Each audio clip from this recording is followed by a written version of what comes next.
Today, we are cracking open some of history's most baffling case files.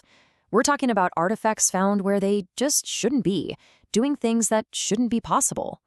These objects, they hint that the story of our past might be missing a few pretty crucial chapters. So let's dive in. It's a huge question, I know, but when you see what we're about to uncover, you might start asking it too. We tend to think of history as this neat, straight line, a steady march of progress. But what if it isn't? What if it's full of glitches and strange anomalies? Well, there's actually a name for these glitches, OOPART, which stands for out-of-place artifact. These are the things that make archaeologists just scratch their heads. They're clues that simply don't fit the official timeline. And today, we are counting down our top 5. All right, kicking things off in ancient Mesopotamia. Back in the 1930s, this kind of weird-looking clay pot was dug up near Baghdad. At first glance, you'd probably think nothing of it. But what was inside? Well, that opens up a pretty shocking possibility. So check this out. It's so simple. You've got a clay pot, a copper cylinder, and an iron rod stuck in the middle. The theory goes that if you pour in a mild acid, something like grape juice or vinegar, you create a galvanic cell. You literally get a battery, one that can generate a small but steady electrical current. And that right there is the big mystery, right? We're all taught that Alessandro Volta invented the battery in the year 1800. This thing is 2,000 years older than that. Now, some people think it could have been used for electroplating gold onto silver jewelry, or maybe even for some kind of religious healing ritual. Of course, skeptics point out it might have just been a fancy jar for holding sacred scrolls. Without any wires ever being found, we just don't know for sure. Okay, from a mysterious power source, we now turn to a mysterious source of knowledge. In 1513, an Ottoman admiral named Piri Reis put together this incredibly detailed world map.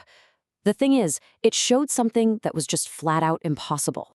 So let's look at the timeline here. The map was made in 1513. Simple enough, but the continent of Antarctica wasn't officially discovered by modern explorers until 1820. On top of that, the land has been covered by a mile-thick sheet of ice for millions of years. So how in the world could Piri Reis have mapped it? And here's the real kicker. The map doesn't just show Antarctica. It seems to show the coastline without all that ice. Piri Reis himself actually wrote in the margins that he used much, much older maps as his sources. So that begs the question, who mapped an ice-free Antarctica? Now, a lot of scholars think it's probably just a distorted drawing of the South American coast, but the mystery of its strange accuracy is still a hot topic. Okay, from lost maps to lost science. Our third case file stands tall in Delhi, India. And it's not just a monument to a long-dead king, it's a monument to a seemingly impossible feat of ancient engineering. Just think about that number for a second. 1,600 years. For 16 centuries, this pillar has been battered by monsoon rains, baked in blistering heat, and choked by modern pollution. And yet, it has almost no rust. Seriously, think about any piece of iron you've ever seen left outside. It just crumbles away. But not this. So how did they do it? How did they make rust-proof iron 1,600 years ago? Modern science has given us an answer. It turns out there's a super thin protective layer of a specific compound that formed on the surface thanks to the high phosphorus content of the iron they used. So yeah, we kind of get the chemistry now, but the skill, the sheer skill it took for ancient smiths to create such a massive, pure, and enduring piece of metal is still just mind-boggling. Okay, prepare yourself because our number 2 artifact is on a whole other level of complex. It was found in an ancient Roman shipwreck, and you might have heard of it. It's often called the world's first analog computer.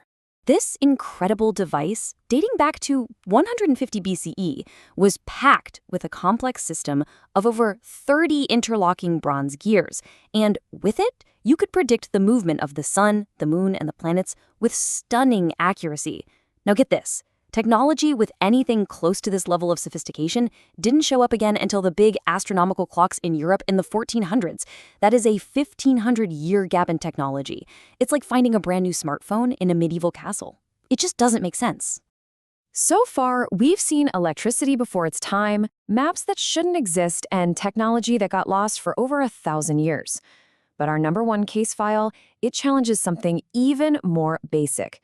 The timeline of humanity itself.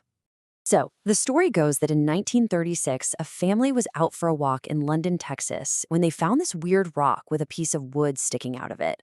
They took it home, and when they eventually cracked it open, this is what was inside: a totally modern looking hammer, iron head, wooden handle, completely encased in ancient stone. And here is where our understanding of history just seems to break. Those who believe the story claim the rock around the hammer is over 400 million years old. Now, compare that to us, Homo sapiens. Our earliest ancestors only showed up about 300,000 years ago.